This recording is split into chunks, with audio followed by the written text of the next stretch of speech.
Alors, bonjour ceux qui nous voient que maintenant. En fait, il y a eu un petit souci. Comme Gabriel vient de me le rappeler, j'ai oublié de mettre le mode enregistrement, donc il va falloir que je fasse 2 vidéos. Donc, on a poursuivi le cours avec le grand 3, où on va voir les manières de représenter les données une fois relevées. Donc, on a déjà vu les tableaux à différents moments dans les exercices, dans le cours. Tableaux qui peuvent être disposés avec les effectifs et les données, les valeurs en ligne, ou bien en colonne. Et à ce moment-là, j'avais rappelé à tous ceux qui étaient présents en direct, par exemple, l'exercice ici, où c'était disposé en colonne. Et puis, maintenant, on va s'intéresser davantage aux diagrammes et graphiques. Donc voilà, après avoir obtenu des données, elles peuvent être présentées de différentes façons. Tableau, diagramme, graphique. Et on allait commencer par des diagrammes en bâton pour l'exemple des pointures. Donc, j'ai posé la question aux élèves présents, fort nombreux. Ce serait quoi un diagramme en bâton? Et j'ai eu des réponses très intéressantes qui disaient un diagramme en bâton, ça va être des morceaux comme ça, disposés verticalement. Et puis, pour savoir où on allait les disposer, on est arrivé assez vite à trouver qu'il fallait les disposer dans un repère.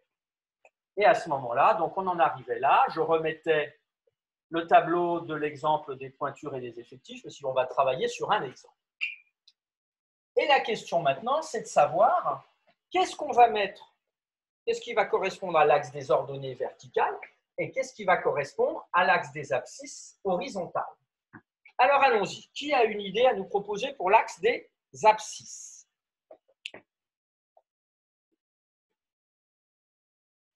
Armand.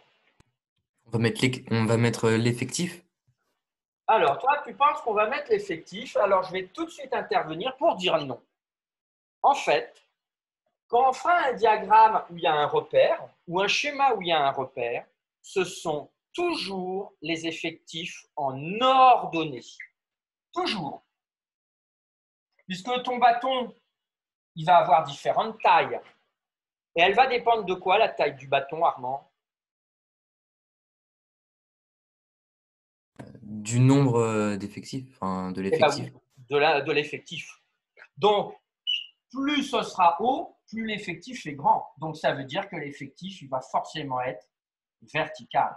Et donc, par conséquent, qu'est-ce qu'on va mettre à l'horizontale? Qui peut nous proposer ce que l'on va mettre à l'horizontale? Il y en a, il faudrait qu'ils osent prendre un peu la parole, sinon c'est toujours les mêmes. Raphaël, qu'est-ce qu'on va mettre à ce moment-là à l'horizontale?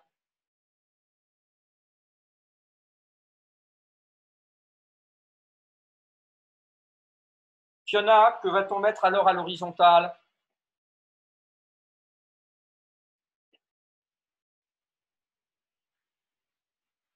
Tom, même question. Guillaume, même question. Que va-t-on mettre à l'horizontale sur l'axe des abscisses? Colin? Du coup, on va mettre les pointures. Ben oui, les pointures, il ne reste que les pointures. Donc, on va mettre ce que l'on étudie. Alors, ça y est, on sait où on va mettre quoi. Maintenant, il faut choisir, parce qu'il faut que notre repère, on arrive à tout tracer. À quoi il faut faire attention dans la dimension du repère, si on regarde ça? Est-ce qu'il y a quelque chose à quoi on doit faire absolument attention pour bien pouvoir le tracer, que ce ne soit pas illisible ou minuscule ou débordé sur le texte? Qui a une proposition?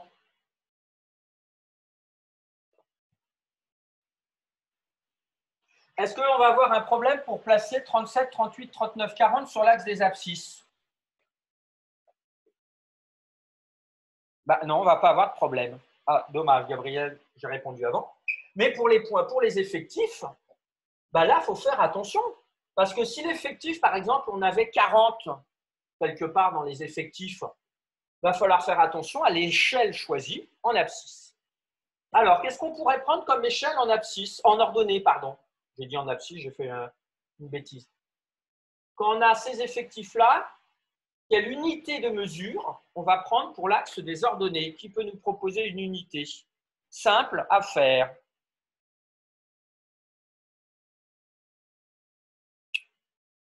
Chloé, Qu'est-ce que tu nous proposerais comme unité pour l'axe des ordonnées? Les centimètres. Oh, la plus simple. Et puis les centimètres, combien de centimètres pour unité? Alors, qui a mieux? Oui, vas-y. Non. Margot? Marie? Bon, mais encore Un Colin. carreau. Ah, pardon, vas-y. Un carreau. Ah oui, on va prendre un carreau, puisqu'on monte jusqu'à 7 maximum. Donc, 7 carreaux sur votre cahier, c'est tout à fait possible. Voilà. Donc, on va se préparer un repère. Voilà, moi je l'ai préparé en mettant jusqu'à 7. Là, on va voir comment on dispose après. Tiens, pourquoi j'ai rien mis ici et là? Pourquoi il n'y a rien ici et là? Qui peut nous dire? Pourquoi c'était complètement inutile de poursuivre le repère ici et là?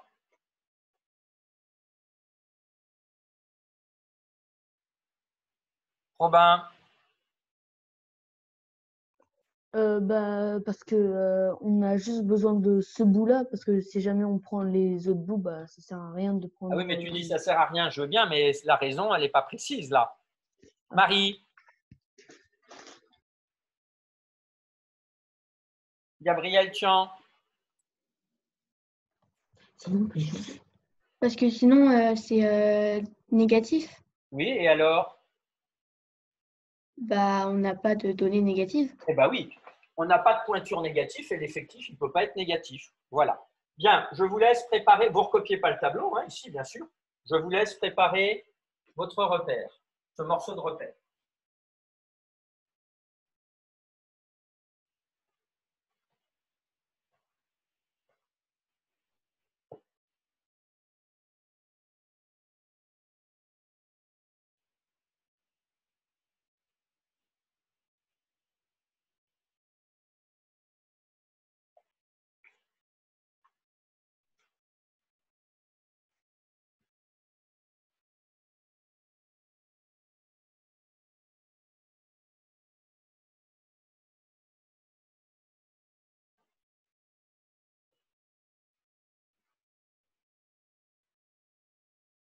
Ça devrait être bientôt fini.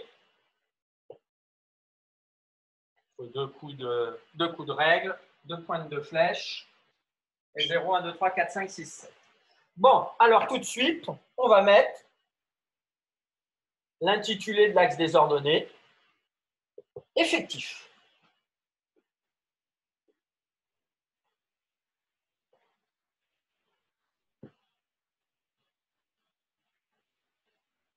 Et on peut déjà donc indiquer sur l'axe des abscisses qu'on va mettre les pointures. Ça va correspondre à la pointure ou aux pointures relevées. Alors pour les pointures, on ne va pas commencer à 0, 1, 2, 3, 4, 5. Hein. On va directement commencer à 37. Alors on peut les placer à chaque graduation, mais on peut les placer aussi toutes les 2 graduations pour que ce soit plus lisible. Moi, c'est ce que j'ai fait. Voilà, j'ai mis 37, 38, 39, 40. Ce sera un peu moins tassé.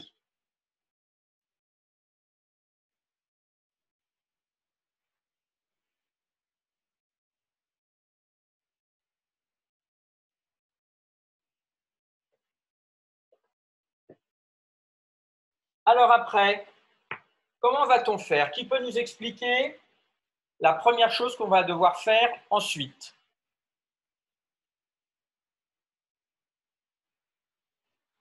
Quand quelqu'un a une petite idée, j'aimerais bien que ce soit quelqu'un qui n'a pas beaucoup parlé. Ça peut être Tom, Raphaël, Margot, Fiona. Fiona, parfois tu parlais plus. Vous lui faites peur, il y a trop de monde aujourd'hui. Étienne, Gabriel Tian, Chloé. Non, pas Monsieur Bernel, lui, il a déjà trop parlé. Allez, Raphaël, comment fait-on après? Maintenant, il faut qu'on trace notre diagramme en bâton. Qu'est-ce que tu nous proposes?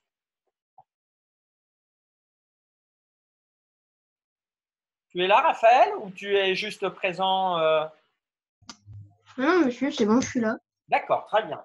Alors, on doit commencer à tracer maintenant véritablement le diagramme. Là, on s'est préparé. Qu'est-ce que tu voudrais tracer pour avoir un diagramme en bâton? Comment faire? Les effectifs. Oui, alors lequel tu vas prendre? Tu vas commencer par lequel? Par le 5, Oui, par le 5, qui correspond à quelle pointure? le 37. Le 37. Alors, comment je fais maintenant? Voilà, on est au téléphone, en quelque sorte, on est presque au téléphone. Comment je fais? Dis-moi, moi, tu sais, j'y connais rien, hein, les mathématiques. Bon, voilà. Comment je fais maintenant? Je t'aide, je prends un feutre. Et la suite, qu'est-ce que je fais avec ce feutre? On va tracer. Oui, c'est quoi? Un smiley? Non, je pense pas. Il ne me dit pas non en plus. Qu'est-ce que je trace maintenant? Un trait qui part du 37, Oui, de l'axe des abscisses. oui. Et je le trace comment, ce trait? Par ici? Vers le bas? En diagonale? À la verticale, Oui, et je le trace jusqu'où à la verticale? jusqu'au 5. Jusqu'au 5. Comme ça, là? Oui. Eh bien voilà, c'est tout à fait ça. Bien, vous prenez votre règle, un crayon ou un feutre, un peu comme vous voulez, et vous me finissez tout le diagramme en bâton. Grâce à Raphaël, qui nous a expliqué comment on faisait pour la pointure 37 dont l'effectif est 5, je vous laisse faire pour les 3 autres. C'est parti.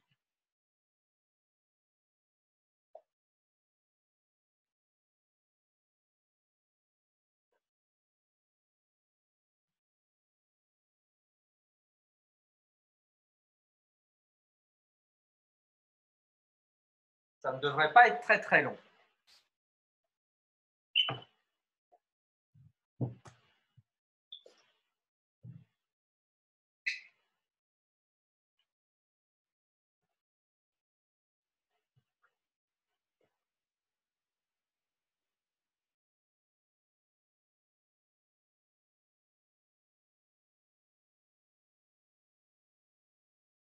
Donc voilà, vous avez dû obtenir ceci.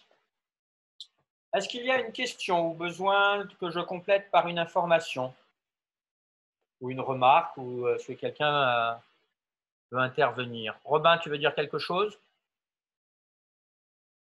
Ou Antoine, vous avez levé la main? Non, c'était pour tout à l'heure. Ok. Il faut penser à la baisser, la mimine.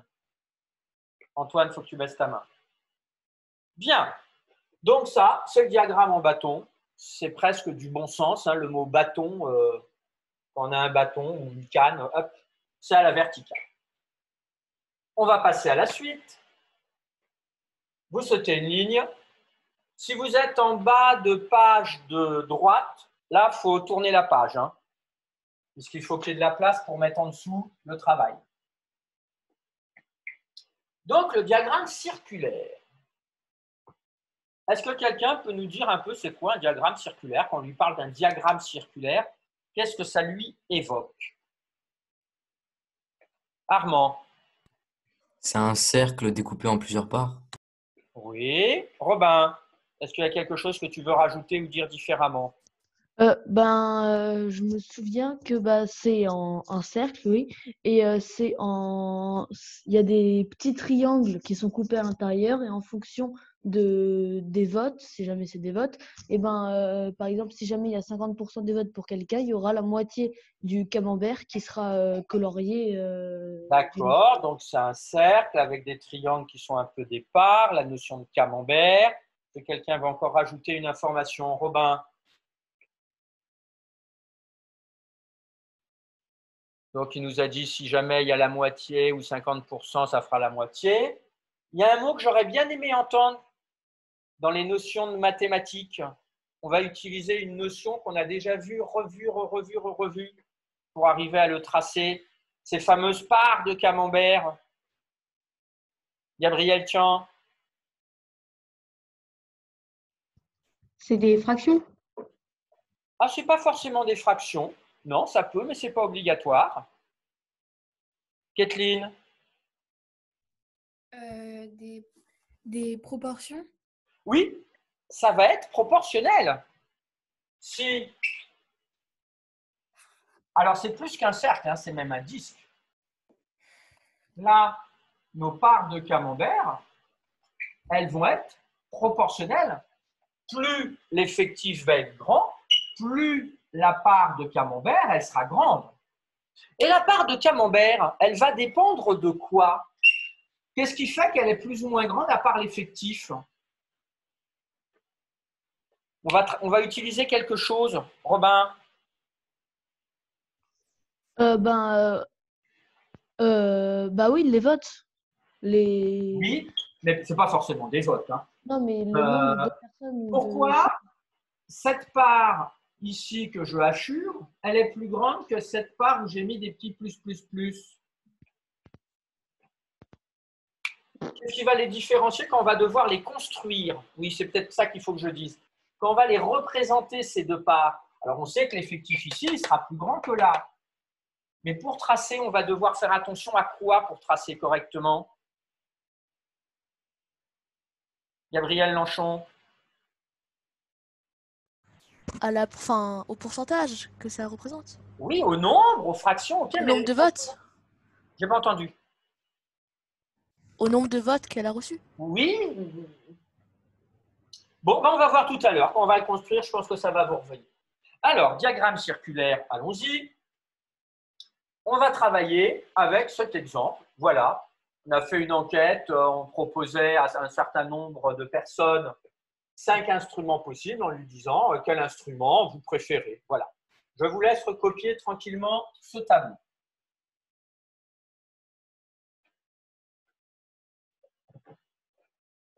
Ici, il faut juste prévoir un tout petit peu de place. 3 carreaux, 3 colonnes ici, ça suffit. Hein, donc, vous pouvez le faire assez large, votre tableau. On mettra très peu de choses sur la droite.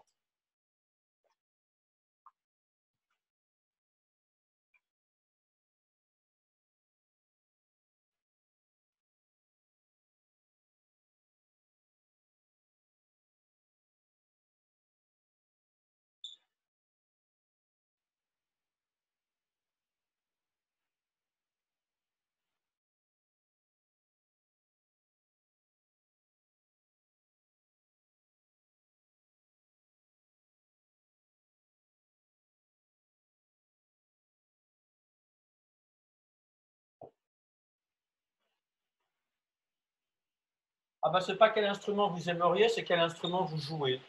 De quel instrument vous jouez. Autant pour moi.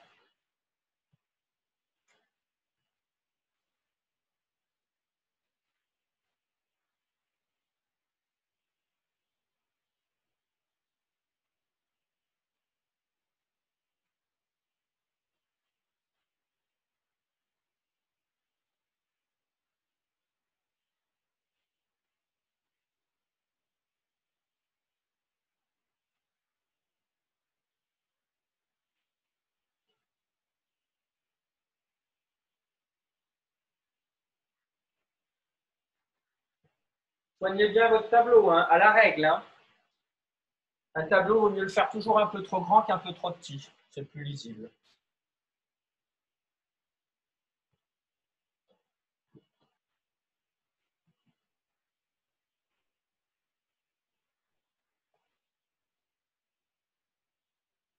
Quand vous avez fini, vous levez votre petite main bleue, que je vois qui a fini.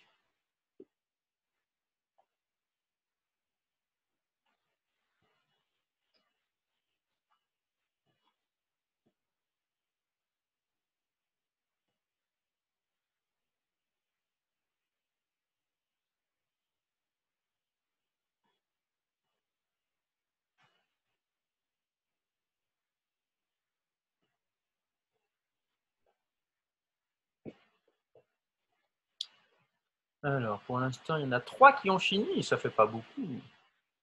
4, 5.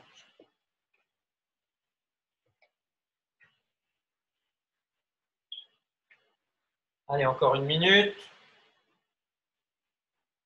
En fait, pour gagner du temps dans ce type de tableau, on a intérêt à écrire déjà les noms de la première ligne, parce que c'est ça qui prend un peu plus de place, ou de se dire, là, il faut prévoir 3 carreaux, 3 carreaux, 3 carreaux, 3 carreaux, et après faire le tableau, tracer les lignes et colonnes. C'est de la stratégie. Et on se rappelle, stratégie fois effort égale, qui peut nous dire stratégie fois effort? Gabriel? Résultat? Non! Ça commence par la même lettre. Stratégie fois effort, égale, qui peut nous dire, il prend la parole, celui qui a une idée. Réussite? Qui a répondu? Moi? Et Robin. moi, je ne sais pas c'est qui, moi. Robin. Robin, c'est excellent, tout à fait, c'est la réussite. Merci. Tu le sais bien, Robin, que quand tu fais des efforts et que tu as une bonne stratégie, ça fonctionne bien, ça réussit. Bien, allez, on commence. Apparemment, sans doute quasiment tous ou tous, vous en êtes là. Vous avez levé votre main bleue. Vous pouvez baisser votre main bleue et je vais poursuivre avec. Alors, allons-y.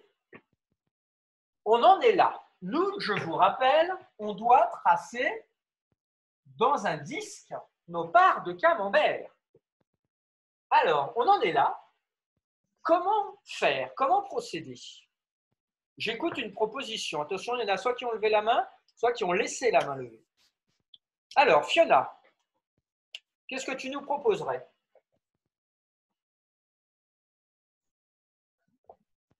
Fiona, tu as levé la main. Ta main est levée, c'est pour ça que je te donne la parole. Ah non, elle la retire. Gabriel, tiens. Faut calculer l'effectif total. Alors, on peut calculer l'effectif total. Allez-y, je vous laisse calculer et compléter la dernière case de l'effectif total. Sans calculatrice, hein. Ça se calcule de tête, ça. Hein. C'est 20. Et tu as trouvé combien, Chloé? 20. 20, effectivement. Ça y est, je l'ai écrit, je suis rapide. Bon, on en est là. OK, maintenant, que faire? Je vous rappelle, on veut faire nos parts de camembert. Comment procéder? Qui a une proposition? Alors, Antoine.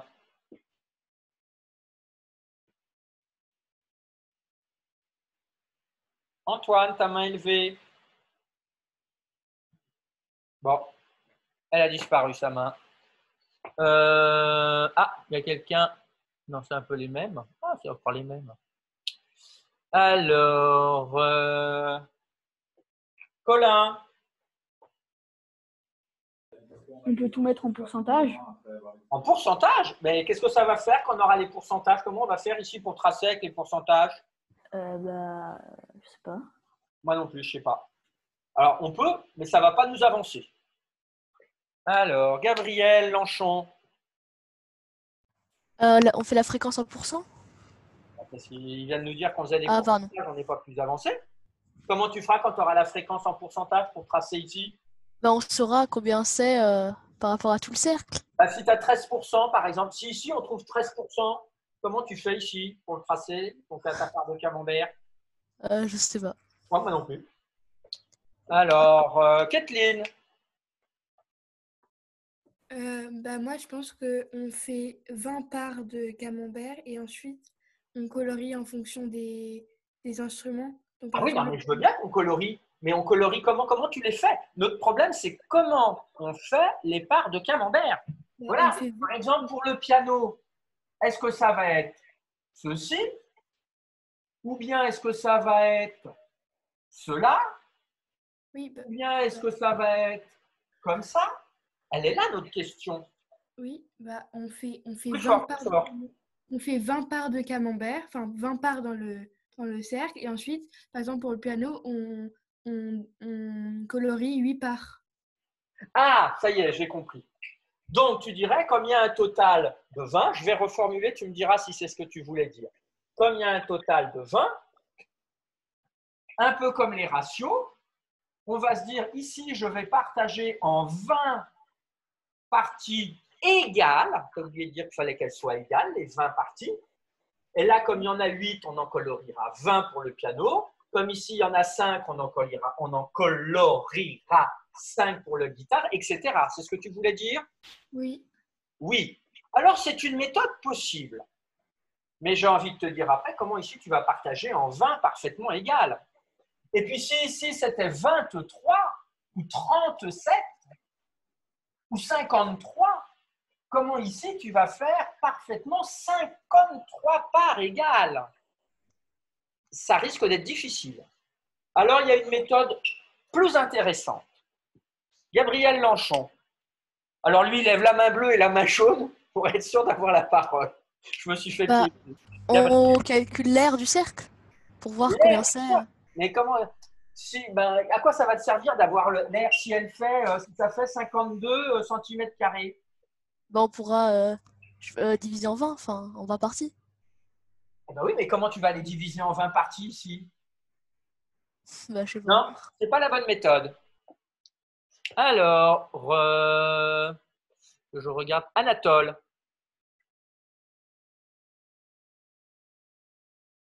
Anatole, tu as levé la main. On ne t'entend pas du tout, Anatole. Il faut que tu parles plus fort ou proche de ton micro. Alors, Kathleen. Bah, moi, pour tracer les Fort, parts, Kathleen, fort, fort. pour tracer les parts, déjà, moi, je couperais en 2 le camembert et en 4, en 4 parts égales. Et dans chaque. Oui, mais souviens-toi, Kathleen, 20, c'est un nombre presque facile. Si Oui. ici, c'était 53, Oui. ta méthode, elle sera trop difficile. Oui. Alors, dernière question, je donne la parole une dernière fois à quelqu'un et après, je vous mets sur la piste. Gabriel Tian. En cercle, il y a un angle de 360 degrés. Formidable. Regardez bien ici. Quand je vous disais, est-ce que c'est ceci ou bien cela ou bien ceci, qu'est-ce qui varie à chaque fois dans ce que j'ai tracé? L'angle. Eh bien oui, donc ça va être proportionnel à l'angle. Plus l'effectif va être grand ou petit, plus l'angle ici, il va être grand ou petit. En effet, au total, un cercle, un disque, ça fait 360 degrés. Et donc, ici, on va chercher les angles et on aura besoin après du rapporteur. Donc, ici, vous pouvez déjà mettre le mot angle, vous pouvez compléter le tableau.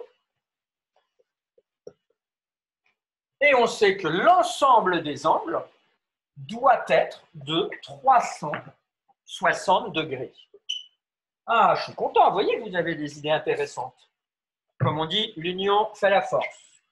Un pour tous, tous pour un. Célèbre maxime de qui? D'Alexandre Dumas. Je ne ferai pas une enquête, on pourrait faire un sondage qui a déjà lu Les Trois Mousquetaires. Bien. Je peux baisser la main, vous pouvez baisser la main peut-être, à moins que ce soit une question, Kathleen et Gabriel. Voilà, on en est là.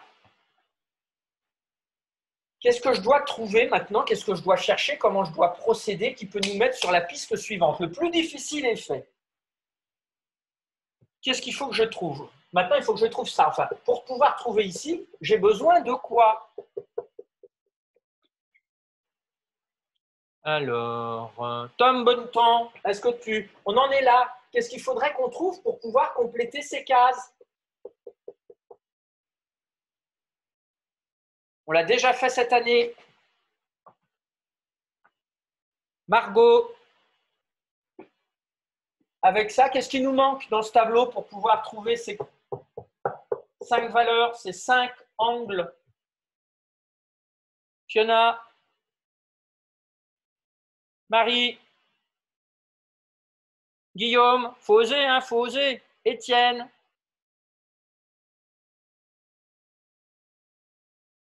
Bon, Gabriel Lanchon. Ah non, non, non, Anatole. Un rapporteur? Ah non, pas tout de suite. Ce sera après. Bon, Gabriel Lanchon. Je suis nulle. Faut trouver comment on passe de 20 à 360. Donc, on a besoin de quoi en La mathématiques? proportionnalité, le quotient de proportionnalité. Merci, Coefficient. le coefficient de proportionnalité. On a besoin de se dire ici comment on passe de 20 à 360 degrés. Donc, je vous laisse déjà écrire ça et faire la flèche.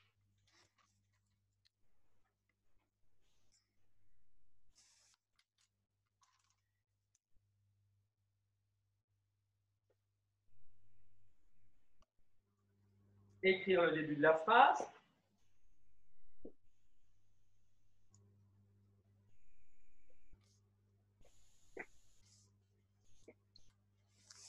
Et quelqu'un à qui je vais donner la parole, sinon il va falloir chercher en premier dans votre tête et après dans votre cahier pour me dire comment trouve-t-on ce coefficient de proportionnalité? On l'a fait, refait, refait. Ça, il faut vraiment que ce soit acquis cette année. Alors, tiens, après, vous prenez un crayon à papier et ici, vous écrivez au crayon à papier comment vous calculez le coefficient de proportionnalité. Comment vous le calculez et son résultat. C'est parti au crayon à papier ici, tous. Everybody. Let's go. I speak a good English. Il faut que je fasse attention, il y a peut-être des élèves bilingues. Quelqu'un est bilingue là dans les présents? No? Nobody? Je laisse 30 secondes et après je donne la parole à quelqu'un. Si vous ne trouvez pas dans votre tête, vous cherchez dans votre cahier de cours. Comment? Il faut réactiver là. Il faut rechercher en mémoire.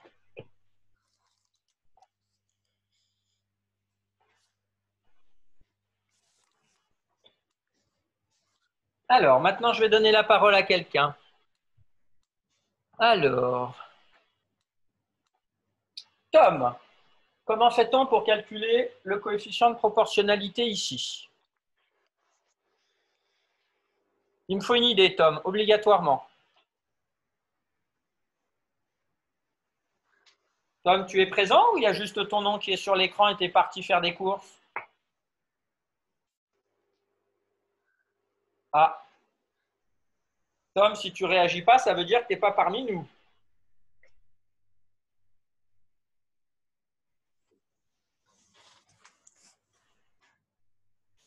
Tom? Allô? Ah, il est là. Alors, Tom, On fait 360 divisé par 20. alors pourquoi tu n'as pas levé la main si tu savais? Vilain, Je sais pas. c'est bien. Enfin, c'est pas bien d'être vilain, mais c'est bien. Donc, en effet, on fait la deuxième ligne divisée par la première ligne. 360 divisé par On a 20. des Et on gros trouve 18. Carrefour, Leader Price, Qui est-ce Monoprix. qui parle? Qui est-ce qui parle alors qu'il n'a pas la parole? C'est Gabriel? C'était Gabriel. Donc, vous complétez ici et ensuite, on peut mettre notre 18 là-bas. Et maintenant, je vous laisse compléter au crayon à papier toutes les cases ici. C'est parti, vous me trouvez toutes les cases manquantes au crayon à papier.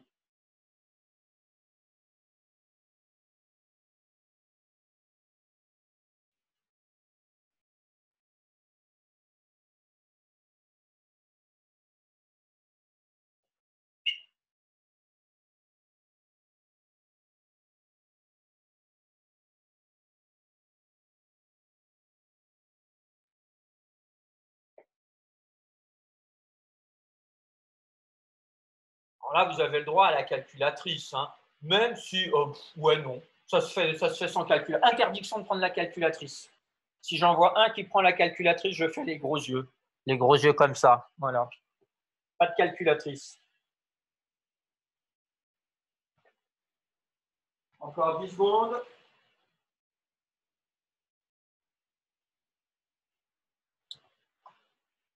Alors, pour la part de camembert du piano, Fiona, tu as trouvé quel angle? Fiona, tu es avec nous? Fiona, tu nous réponds, sinon je vais penser comme Tom que tu es parti faire des courses.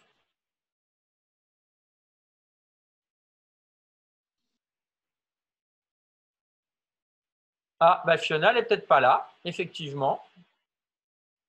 Elle ne lève pas la main non plus.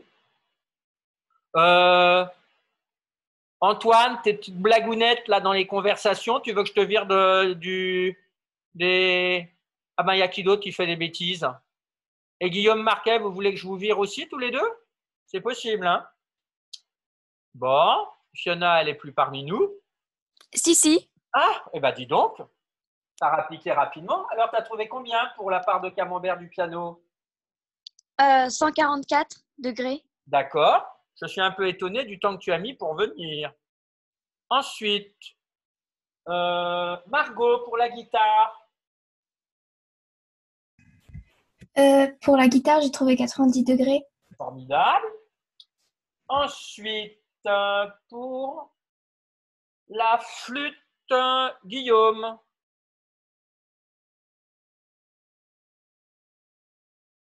Guillaume, tu es là? 54. 54, d'accord. Ben, pour le violon, c'est 18. Et puis là, c'est les mêmes effectifs. Donc, ce sera le même angle. Et normalement, qu'est-ce qu'on peut faire avec ces 5 angles trouvés? Qu'est-ce qu'on doit faire pour voir si éventuellement on ne s'est pas trompé? Qui a une proposition, Armand?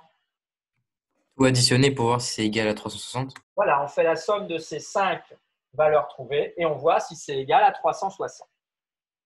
Est-ce qu'il y a une question? Alors ensuite, qu'est-ce qu'il nous reste à faire? Ah, pardon, j'ai oublié le petit commentaire ici. Vous rajoutez la petite bulle ici parce que quand l'année prochaine, vous aurez besoin de vous replonger sur la construction d'un diagramme circulaire, vous ne vous souviendrez peut-être pas qu'après, on détermine les angles pour chaque effectif. Rajoutez ce petit commentaire. Ah, et puis ça va être l'heure. Donc le tracé, il ne sera pas pour aujourd'hui.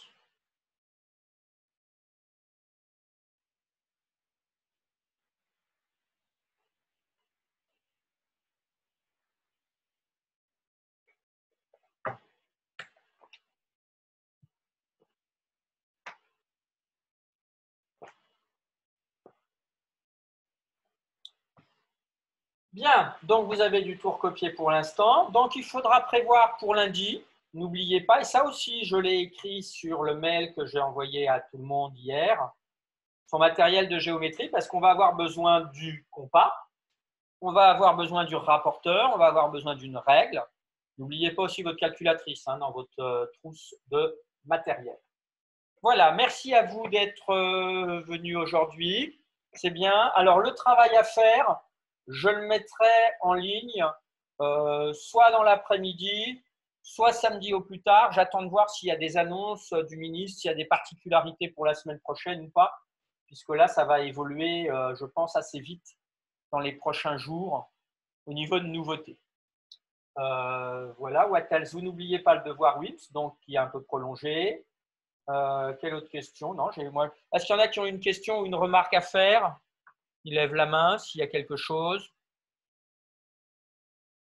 Raphaël. Non, monsieur, j'avais pas de Ah, questions. t'as ta main bleue, t'as gardé la main bleue levée, pardon. Oui, c'est parce que en fait, c'était pour les autres questions et j'avais oublié de Oui, l'enlever. Anatole, question. Ou remarque? Non, Oui, Armand. si. Ah, Anatole. Je tiens juste à m'excuser pour le manque de cahiers. Et je le reprendrai ce week-end et je le Ah, rattraperai. oui, bon, ça, ok, ça mieux. Désolée. Ça ne regarde pas tout le monde. Armand. Mais le dernier exercice du devoir WIMS, c'est la taille, mais je crois qu'on l'a pas fait, non? La taille. Enfin, je sais pas. Une minute. Si on a une minute, je vais voir. Hop. Toc. Tu me mets un doute. Là, ça c'est là. WIMS. Bah, ça n'a pas dû poser de problème à certains parce qu'il y en a plusieurs qui ont tout fini déjà. Alors, je vais voir. Toc.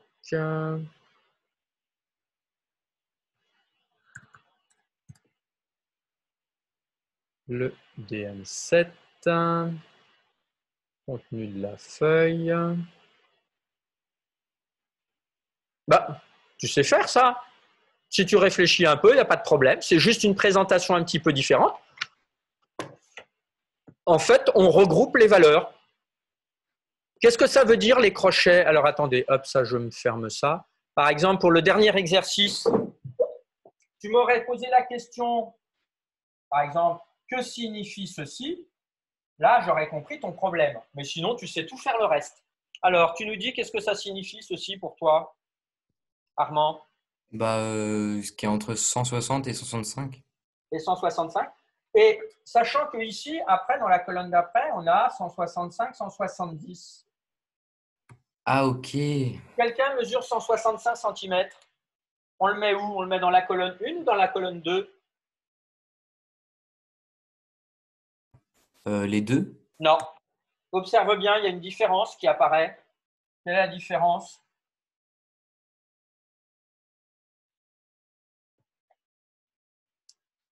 Qui peut nous dire quelle est la différence entre les…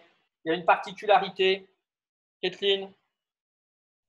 Il y en a un, il y a pour 160 et 165, le crochet il est à l'envers, ça veut dire qu'on ne compte pas le 165. Voilà, là c'est ce qu'on appelle un crochet fermé. Il est vers l'intérieur et là il est ouvert. Ça veut dire que 160 il fait partie ici, mais 165 là il n'en fait pas partie. Alors que là 165 en fait partie. Ça veut dire qu'une taille de 165 cm, Armand, je renouvelle ma question, tu la mets dans la colonne 1 ou dans la colonne 2? Dans la colonne 2. Dans la colonne 2. Tout à fait. Et après, tu sais tout faire. C'était la seule petite particularité où éventuellement certains pouvaient me poser des questions. J'ai eu aucune question. C'est même moi qui vous la pose, là, finalement, la question. Voilà, mais le reste, tu sauras faire, Armand. Ok. Autre question. Kathleen? Non, pas de question. Ok, parfait. Ben, écoutez, bonne fin de journée. Bon week-end. Content d'avoir pu en entendre et de vous avoir vu participer plutôt bien et avec intérêt. Donc, travaillez bien et je vous mets très prochainement et la vidéo. Et puis, il va falloir que je refasse la vidéo de l'autre. Merci à toi, Gabriel Lanchon, de m'avoir prévenu. Voilà, ben là, j'ai bugué sur autre chose. Je m'occupe de vous et j'oublie le reste. C'est pas grave. À bientôt. Au revoir. Faites attention à vous. Il pleut, il mouille. À bientôt.